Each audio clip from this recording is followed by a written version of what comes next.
Pour cette activité, on vous donne un schéma qui représente un pulse et on voudrait reproduire en vraie grandeur le pulse représenté ci-après.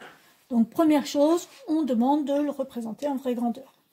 Donc pour le représenter en vraie grandeur, on sait qu'on a un rectangle. On sait qu'ici, nous avons 6 cm et 6 cm, donc 12 cm. 4 cm, 8 cm, 12 cm. On va donc d'abord construire un grand carré de 12 cm sur 12 cm. Je commence donc par tracer mon premier côté, 12 cm.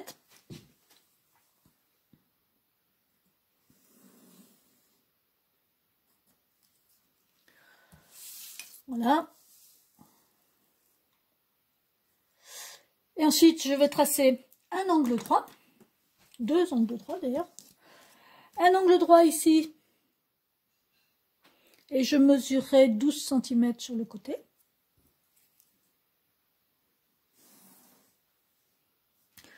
Un angle droit de ce côté. Et je mesurerai là encore 12 cm.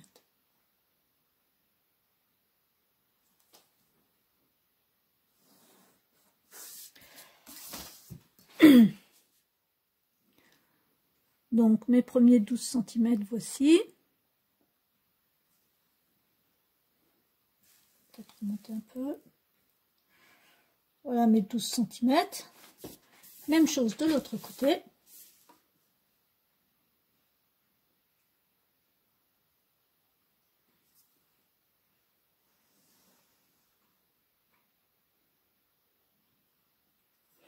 Voilà, je n'ai plus qu'à finir de tracer mon rectangle.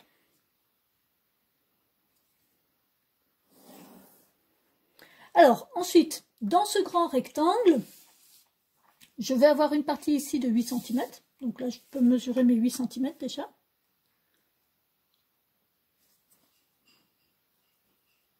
Comme on peut le voir ici, 4 cm, 2 cm. Donc, 4 cm et 2 cm. 4 plus 2, 6. Voilà. Ensuite, alors, les 4 cm forcément sont déjà là. Et il me reste là 6 cm de part et d'autre à mesurer. Donc ici, 6 cm.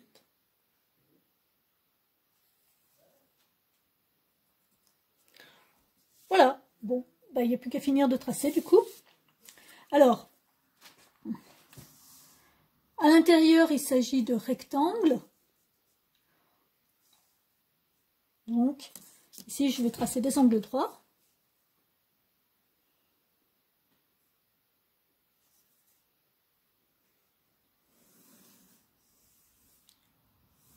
Je vais descendre jusqu'en bas.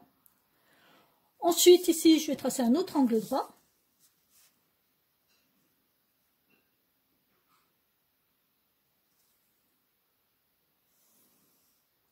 Voilà. Et enfin, pour la dernière partie, il me reste à joindre ici avec l'angle. Je mets de l'angle. Voilà.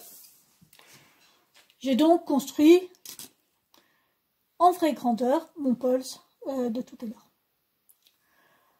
Voilà pour cette première partie. Alors, deuxième partie de l'exercice. Donc ça, ici c'est la première partie. Deuxième partie de l'exercice. On vous demande maintenant d'agrandir ce pulse en respectant la consigne. Un segment qui mesure 4 cm sur le pulse devra mesurer maintenant non plus 4 cm, mais 5 cm sur le pulse agrandi. Donc du coup, ici j'ai commencé à préparer un petit tableau et je vous invite à refaire ce tableau. Le pulse de départ avec les valeurs en centimètres, 4 cm. Le pulse agrandi, pour 4 cm, on veut avoir une grandeur qui sera de 5 cm. Bien entendu, il y a proportionnalité ici dans les longueurs. Donc ici, quand je passe de 4 à 2, je divise par 2. Donc, ici, je divise par 2. Si je divise par 2 en haut, je dois diviser par 2, bien sûr, en dessous pour que ça reste proportionnel. La moitié de 5, c'est 2,5. Parfait. De 2 pour aller à 6, j'ai multiplié par 3. Et donc, si je multiplie par 3 pour aller de la deuxième à la troisième colonne, eh bien évidemment, je vais multiplier par 3 pour aller de la deuxième à la troisième colonne à la deuxième ligne. Alors, 3 fois 2,5, eh bien, on peut le faire aussi autrement. 4 plus 2, ça fait 6. Et là, ici, je pourrais faire 5 plus 2,5, qui est beaucoup plus facile à calculer. Ça fait 7,5. Enfin, il me reste maintenant à aller jusqu'à 8. Alors, soit je pars de 2 et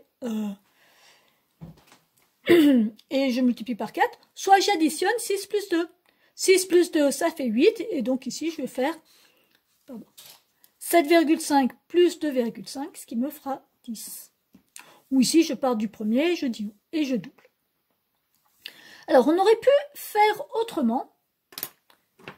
Et on aurait pu, en fait, trouver le coefficient qui permet de passer de la première ligne à la deuxième ligne. Comment est-ce que je fais pour trouver ce coefficient? Je prends la valeur de l'arrivée.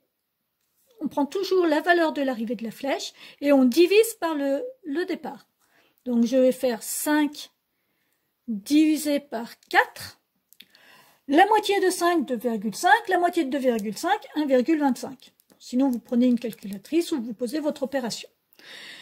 Ça veut dire que pour passer de 4 à 5, je vais multiplier par 1,25.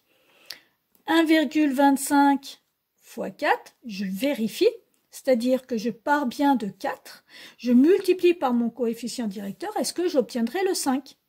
Alors, le double d'1,25, 2,5, le double de 2,5, c'est 5, ou vous utilisez la calculatrice pour être bien sûr, et vous trouverez le 5. Je vous encourage, à chaque fois que vous avez déterminé un coefficient, de vérifier si votre coefficient est juste, c'est-à-dire s'il permet bien d'aller de la première à la deuxième ligne et non pas de la deuxième à la première ligne. Tout simple, on prend les deux valeurs que l'énoncé vous donne et vous vérifiez. Et une fois que vous avez vérifié, vous êtes sûr du sens dans lequel vous pouvez utiliser votre coefficient. Ça prend 1 seconde. En plus, la plupart du temps, pour les exercices de proportionnalité, vous aurez le droit à la calculatrice. Ce serait vraiment dommage de se priver d'un moyen de vérifier. Donc ici, j'aurais pu multiplier toutes mes dimensions. Ici, 2 par 1,25, ça nous ferait 2,5, etc., etc. Donc, en bleu, une première méthode, en rouge, une deuxième méthode. Du coup, maintenant, nous avons les dimensions. À la place de 4 ici, nous aurons donc 5. À la place de 8 ici, nous aurons donc 10. À la place de 6, nous aurons 7,5. Donc 7,5, 7,5. Ce qui veut dire, entre parenthèses, ici, que notre carré sera un carré de 15 cm sur 15 cm. Eh bien, c'est parti. On va garder les dimensions à proximité, de façon à ne pas se tromper dans le schéma. Hop. Voilà. Et nous allons construire ce nouveau pulse, qui va être donc de 15 cm sur 15 cm.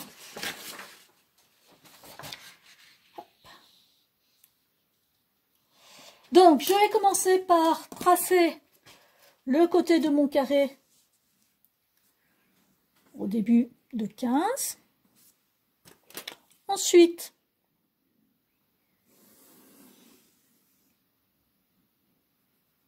alors comme on l'a dit tout à l'heure, chaque dimension de 6 cm, ce sera 7,5. Je peux tout de suite indiquer ici mes 7,5.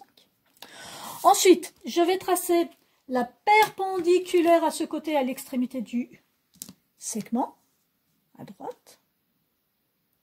Et je ferai la même chose de l'autre côté. Première perpendiculaire.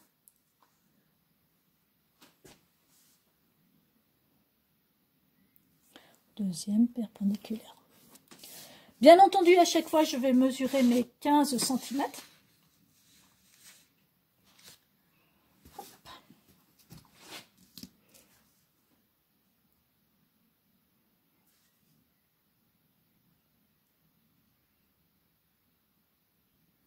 Donc on essaye d'être le plus précis possible.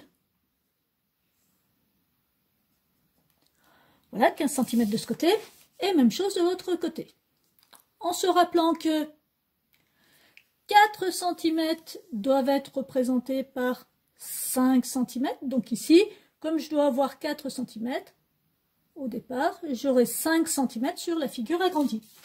J'ai donc mesuré mes 5 cm de départ. Ici, je peux tracer là aussi.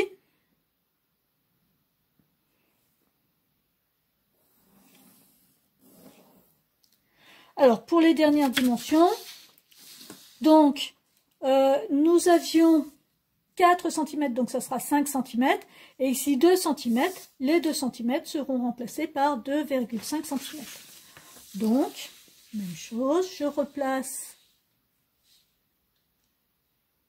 mes figures. Je vais donc mesurer ici 5 cm, qui remplace les 4 cm, puis les 2,5 cm.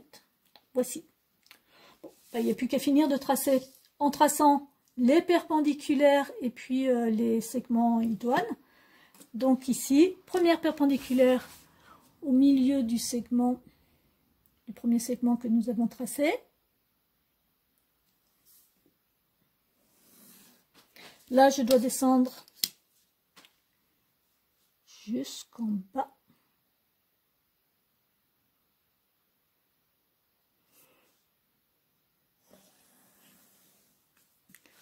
Voilà.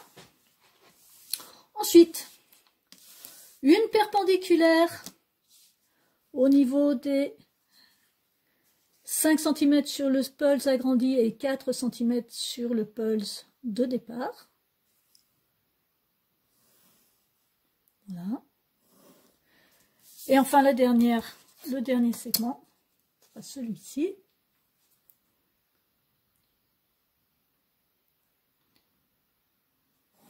Et voilà.